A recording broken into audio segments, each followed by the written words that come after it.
১৬তম প্রতিষ্ঠাবার্ষিকীতে আলোচনা সভা ও গুম খুনে ক্ষতিগ্রস্ত পরিবারের মাঝে আর্থিক সহযোগিতা প্রদান করে জাতীয়তাবাদী পল্লী চিকিৎসক অ্যাসোসিয়েশন। ঢাকা রিপোর্টার্স ইউনিটিতে এ আয়োজনে প্রধান অতিথি ছিলেন বিএনপির সিনিয়র যুগ্ম মহাসচিব রুহুল কবির রিজভী। বলেন, ভারত যখন বাংলাদেশকে কোনো ছাড় দেয় না, তখন মানুষ আবেগে ইলিশ রপ্তানির প্রতিবাদ করবে, এটিই স্বাভাবিক। আমাকে যখন অবহেলা করবে, আমাকে যখন ঘৃণা করবে এবং বাংলাদেশের মানুষের প্রতি যখন ধৃষ্টতাপূর্ণ কথাবার্তা বলবে ভারতের একজন কেন্দ্রীয় এবং প্রভাবশালী মন্ত্রী, তখন আমার তো আবেগ আসবে না। এরা তো আমাদের সাথে বন্ধুত্ব চায় না, জনগণের সাথে বন্ধুত্ব চায় না। এরা বন্ধুত্ব চায় শুধু শেখ হাসিনার মতো একজন ভয়ঙ্কর রক্ত পিপাসু স্বৈর শাসকের। এরা বাংলাদেশের জনগণকে ওরা পছন্দ করে না। ওদের পছন্দ একটাই, যে শেখ হাসিনা থাকলে বাংলাদেশে তারা মাতবরি করতে পারবে। রাজধানীর বিএসএমএমইউ হাসপাতালে চিকিৎসাধীন নাগরিক ঐক্যের সভাপতি মাহমুদুর রহমান মান্নার শারীরিক অবস্থার খোঁজ খবর নিতে যান বিএনপির স্থায়ী কমিটির সদস্য ডক্টর আব্দুল মঈন খান। পরে তিনি সাংবাদিকদের বলেন, মানুষের মৌলিক অধিকার ফিরিয়ে দিতে হবে।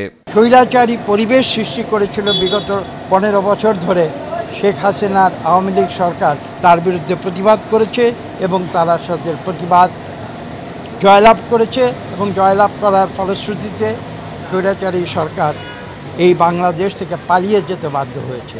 আজকে আমরা চাই যে মানুষের সেই অধিকার সম্পূর্ণভাবে নতুন করে পুনঃপ্রতিষ্ঠিত হোক।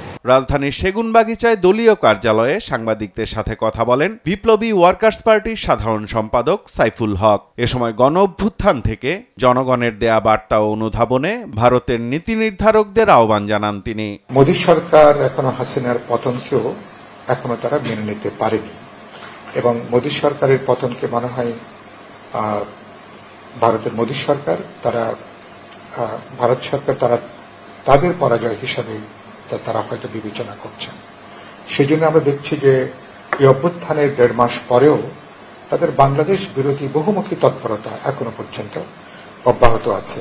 আগের মতন ভারতকে তারা যেভাবে একটা অনুগত রাষ্ট্র হিসাবে বিবেচনা করে বাংলাদেশে তারা যা খুশি তারা তাই করতে পারবেন বলে ভেবেছিলেন, এই রকম নীতি চিন্তা দৃষ্টিভঙ্গি থেকে, মনস্তাত্ত্বিক জায়গা থেকে ভারতের নীতি নির্ধারকদের আজকে বেরিয়ে আসা দরকার।